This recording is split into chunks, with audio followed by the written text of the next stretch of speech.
So my dear students, now question number 20. Okay, a bullet of mass m fired at 30 degree to the horizontal leaves the barrel of gun with velocity v. The bullet hits the soft target at height h above the ground while it moving downward and emerges out with the half the kinetic energy it had before hitting the target.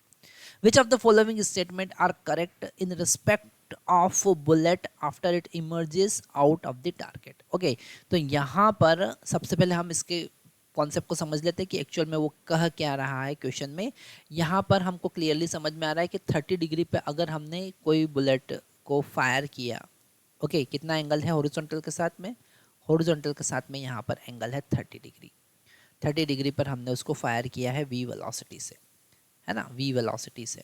तो h height पर, ground से h height पर, यहाँ पर h height पर वो एक target से टकराता है। दिस इज द टारगेट, ठीक है।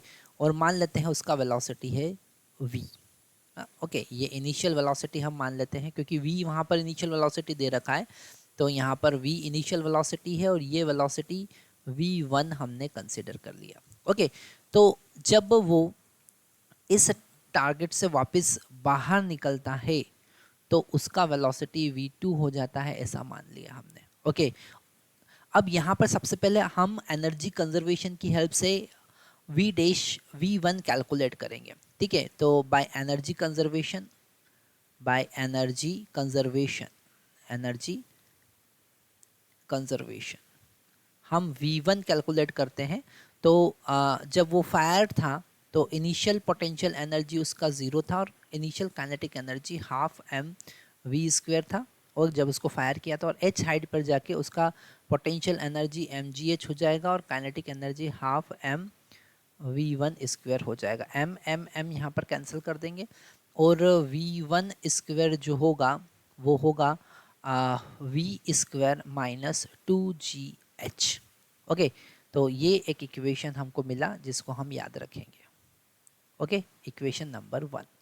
अब उसने कहा है कि जब वो बैरल इस टारगेट से वापस बाहर निकलता है तो v2 kinetic energy 2 is 1/2 kinetic energy 1। Okay, मतलब कि 1/2 m v2 स्क्वायर।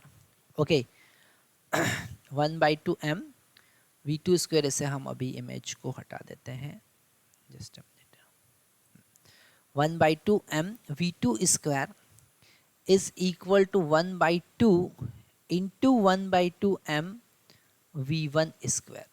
ओके, तो यहाँ पर अगर हम 1/2 m कैंसिल करते हैं तो v2 जो होगा वो होगा 1/√2 v1। Okay, 1/v1।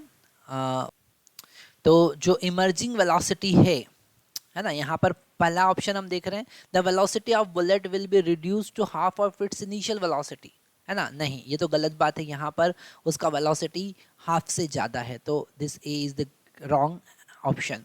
Okay, the velocity of bullet will more than the half of its earlier value, बिल्कुल बी वाला सही है यहाँ पर।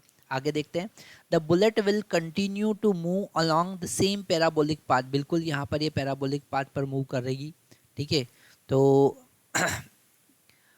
पैराबोलिक पाथ पर मूव करेगी पर उसी पैराबोलिक पाथ पे मूव नहीं करेगी क्योंकि उसकी वेलोसिटी अब चेंज हो गई है। ओके, उसकी वेलोसिटी चेंज हो गई है, तो सी वाला गलत है, उसी पैराबोलिक पाथ पे मूव नहीं करेगी। The bullet will move in the different parabolic path, yes, it will move on different parabolic path, ये वर्ड आपको बिल्कुल ध्यान रखना है, पैराबोलिक पाथ पर वो दूसरे पैराबोलिक पाथ पर वो मूव करेगी। ओके, तो डी भी करेक्ट है। आगे देखते हैं, the bullet will fall vertically downward, बिल्कुल गलत बात है, ऐसा तो होगा ही नहीं, है ना। तो पैराबोलिक पाथ पे मूव कर रही है। The internal energy of particle of target will increase, ठीक है, बिल्कुल सही बात है, ये एफ सही है। क्यों? क्योंकि जब काइनेटिक एनर्जी रिड्यूस होगी तो वो काइनेटिक एनर्जी कौन गेन करेगा? टारगेट गेन कर लेगा और उसकी इंटरनल एनर्जी इंक्रीज होगी in form of thermal energy. तो यहाँ पर हमारे पास में 3 ऑप्शन सही है, बी वाला सही है, डी वाला सही है और एफ वाला सही है। Okay, thank you very much.